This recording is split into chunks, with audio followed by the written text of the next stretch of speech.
اگر سر کے اوپر کپڑا نہ ہو تو وضو ہو جاتا ہے، اور اگر کھانا بھی بغیر ڈھکے سر کھایا جائے تو کیا گناہ ہے؟ بے ادبی ہے، یعنی ایک انفارمل وے میں کھانا، لیکن گناہ نہیں ہے. ٹھیک ہے، سر کے اوپر کپڑا نہ ہو تو وضو نہیں ہوتا. ہوتا کہ نہیں ہوتا؟ ہو جاتا ہے. اونٹ کا گوشت کھا کر وضو کرنے کا حکم اس لیے دیا گیا کہ اس میں کینا ہوتا ہے، کھا کر سستی ہوتی ہے، اور یہ گوشت ثقیل ہوتا ہے، اس لیے انسان کو نماز کے لیے فریش کرنے کے لیے یہ حکم دیا گیا ہے. ٹھیک ہے. اگر کسی شخص کا وضو بار بار ٹوٹ جائے تو اس کے لیے کیا حکم ہے؟ کیا وہ ہر فرض و سنت نماز کے لیے وضو الگ کرے؟ کیونکہ اکثر ایسا ہوتا ہے. دیکھیں، ایک ہے اکثر ایسا ہو جانا یا کبھی کبھار ایسا ہو جانا، تو دوبارہ وضو کرنا پڑے گا. لیکن ایک ایسی بیماری ہوتی ہے کہ جس میں انتڑیوں کی خرابی کی وجہ سے، انٹسٹائن کے پرابلم کی وجہ سے بعض لوگوں کے بارے میں آتا ہے کہ ان کو ایسی تکلیف ہو جاتی ہے. میں نے کسی ڈاکٹر سے کنسلٹ کیا تھا کیونکہ اکثر لوگ ایسا مسئلہ پوچھنے کو آتے ہیں. تو وہ جو ایسا پرابلم ہو، جو ایک بیماری ہو، تو اس میں اگر ایک رکعت کی دیر بھی نہیں کسی کا وضو رہتا تو اس میں کیا ہے کہ انسان، یا یہ کہ کسی کو وہم ہی لاحق رہتا ہے، تو ایک دفعہ وضو کر کے ایک نماز اس سے پڑھ لے. لیکن کبھی کبھار ایسا ہو جانا یا دن کی 5 نمازوں میں سے 1-2 میں ایسی کوئی تکلیف ہو جانا، تو اس کے لیے یہ حکم نہیں ہے. اس کے لیے حکم یہ ہے کہ آپ اپنے کھانے کی ہیبٹس درست رکھیں، وقت پر کھائیں، صحیح خوراک کھائیں، تو آپ کو وضو کا مسئلہ نہیں ہوگا. ایسی چیزیں مت کھائیں جن کے بارے میں آپ کو پتا ہے کہ آپ کو ان سے الرجی ہے اور سٹمک اپسیٹ ہوتا ہے یا آپ کے وضو میں پرابلم ہوتا ہے. یہ ہر شخص اپنی عادت خود جانتا ہے، اور دین کی حفاظت، نمازوں کی، وضو کی، ان سب چیزوں کی ہماری ذمہ داری ہے. اسی لیے آپ دیکھیں کہ دین صرف چند خانوں میں نہیں بانٹ سکتے، وہ پوری زندگی کا ایک حصہ بن جاتا ہے. لوگ یہ بھی روایت کرتے ہیں کہ جب تک وضو کا پانی جسم پر لگا رہتا ہے ثواب ملتا رہتا ہے. مجھے تو ایسی کسی روایت کا معلوم نہیں ہے. کیا ناک میں پانی چڑھانا فرض میں آتا ہے؟ کس میں آتا ہے؟ سنت ہے. اور زیادہ اوپر تک لے جانا سنت ہے، پسندیدہ ہے. اگر کوئی نہ لے جا سکے اور خطرہ ہو کہ وہ سانس کی نالی میں چلا جائے گا، اتنا ہی چڑھا بیٹھے اور غوطہ کھا جائے، کیونکہ جب پریکٹس نہیں ہوتی تو مشکل ہوتا ہے. لیکن اس کا یہ مطلب نہیں کہ ناک کو صرف ٹچ کرے پانی آپ کا، اس پانی کو کچھ نہ کچھ اندر جانا چاہیے تاکہ اندر کے جرمز اور میل کچیل باہر آئے. اگر قرآن پڑھتے پڑھتے وضو باقی نہ رہے تو کیا قرآن پڑھ سکتے ہیں یا دوبارہ وضو کرنا ہوگا؟ ابھی جو ہم نے مسئلہ پڑھا ہے اس میں کیا آتا ہے کہ آپ پڑھ سکتے ہیں قرآن پاک، حرج نہیں ہے. تحیۃ الوضو کیسے پڑھتے ہیں؟ اس میں یہ کہ وضو کرنے کے فوراً بعد پڑھتے ہیں. یہ نہیں کہ 1 گھنٹہ پہلے آپ نے وضو کیا اور اب آپ تحیۃ الوضو پڑھنے لگے ہیں. یہ وضو کرتے ہی جو 2 نفل پڑھے جاتے ہیں وہ تحیۃ الوضو کہلاتے ہیں، اور ان کا بہت اجر اور ثواب ہے. اگر ساری نمازوں میں نہ پڑھ سکیں تو فجر کی نماز میں پڑھ لیں، آپ تہجد میں پڑھ لیں، 1 دفعہ دن میں کوشش کریں کہ پڑھ لیں. آپ کو معلوم ہے کیوں کتنا اجر ہے اس کا؟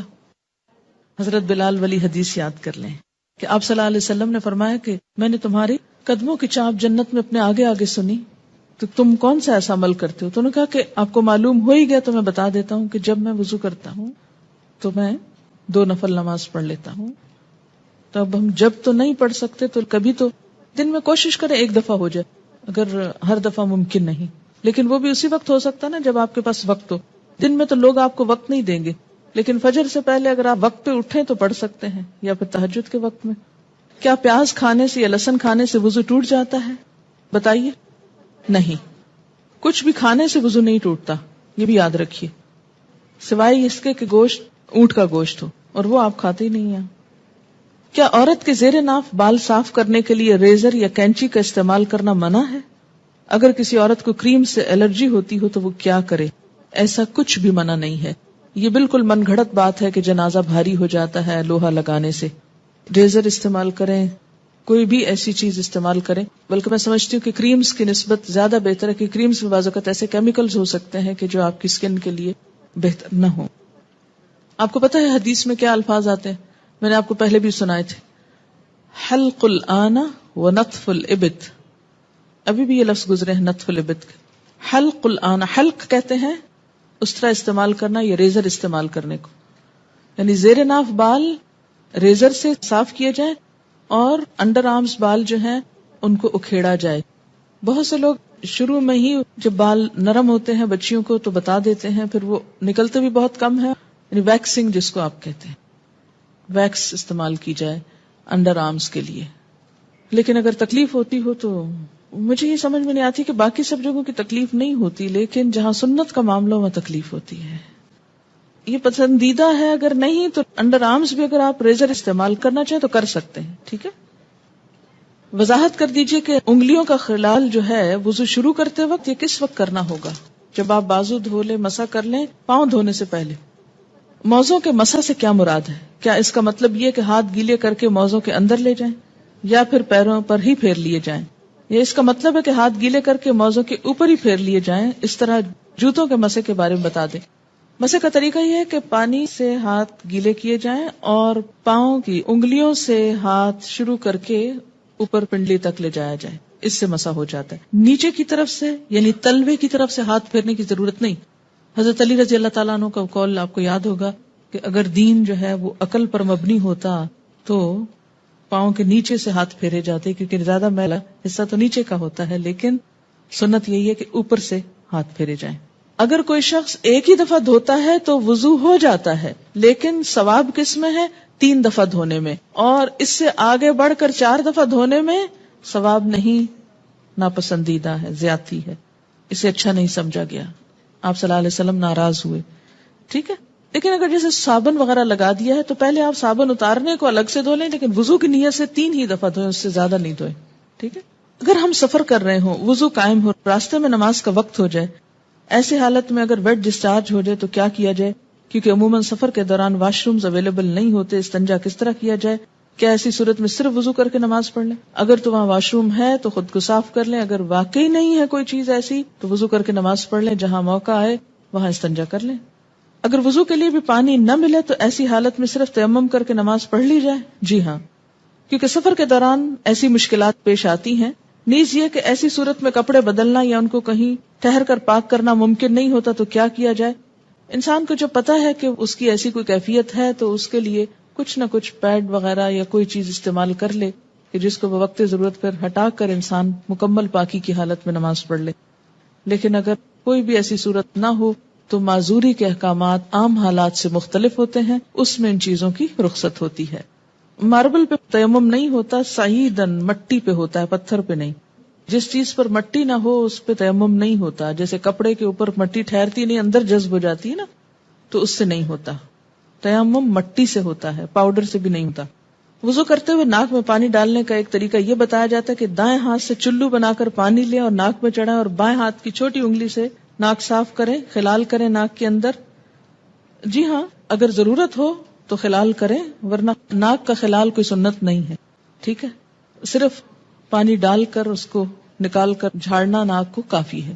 کسی کو وائٹ ڈسچارج زیادہ ہوتا اور نماز کے دوران ہی ہونے لگے تو کیا کیا جائے؟ ایک دفعہ وضو کر کے پوری نماز پڑھ لے. ٹھیک ہے.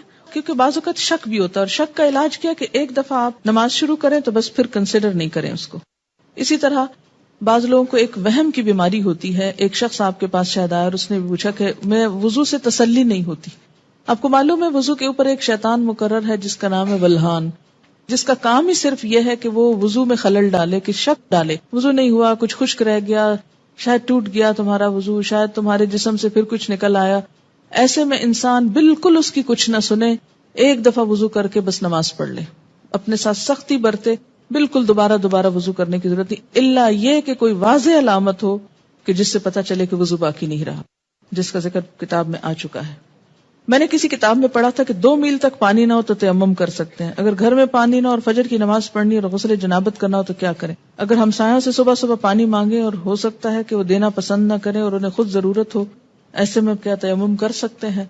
جی ہاں، کر سکتے ہیں ایسے میں تیمم. اس لیے کہ بسا اوقات جب پانی نہیں ہوتا تو اکثر گھروں میں نہیں ہوتا، بجلی نہیں ہوتی ہے، اور بلا وجہ دوسروں کو تکلیف دینا. کسی حدیث سے یہ نہیں پتا چلتا کہ 2 میل یا 3 میل کی بات، وہ تو ایک احتیاطاً یہ بات کہی گئی کہ مثلا اگر کنواں ہے، گھر سے چند قدم کے فاصلے پر انسان سستی کے مارے وہاں سے پانی نہ لینے جائے. ایک حدیث میں آتا ہے کہ اللہ تعالیٰ کی دی ہوئی رخصتوں کو استعمال کرنا بھی اللہ تعالیٰ کے لیے اتنا ہی پسندیدہ ہے جتنا اس کی لگائی ہوئی پابندیوں کو اختیار کرنا. اگر سر میں مہندی لگائی جائے تو کیا اس پر سر کا مسح ہو سکتا ہے وضو کرنے کی صورت میں؟ جی، گیلے ہی بال ہوتے ہیں نا، اگر بالکل مہندی اس طرح تو شاید نہیں لگتی کہ اس میں سے بال کچھ بھی نظر نہ آئے، ہو سکتا ہے. لیکن اگر اس کے اوپر آپ نے کچھ اور پہن لیا ہے تو وہ نہ پہنے، جیسے پلاسٹک وغیرہ کا کچھ بیگ یہ شاور کا ہے. مسواک کرتے ہوئے اگر ساتھ ساتھ دعا کریں دل میں اور ذکر کریں اور اس کو سنت کی نیت سے نہیں ایسے ہی، تو کیا یہ درست ہے؟ تو کیا ساری دعائیں منہ میں مسواک ڈال کے یاد آتی ہیں؟ یعنی مسواک کرتے ہوئے مسواک کریں اور جلدی جلدی نکلیں، وہاں سے کہیں اور جا کے دعائیں کریں مصلی پہ بیٹھ کر.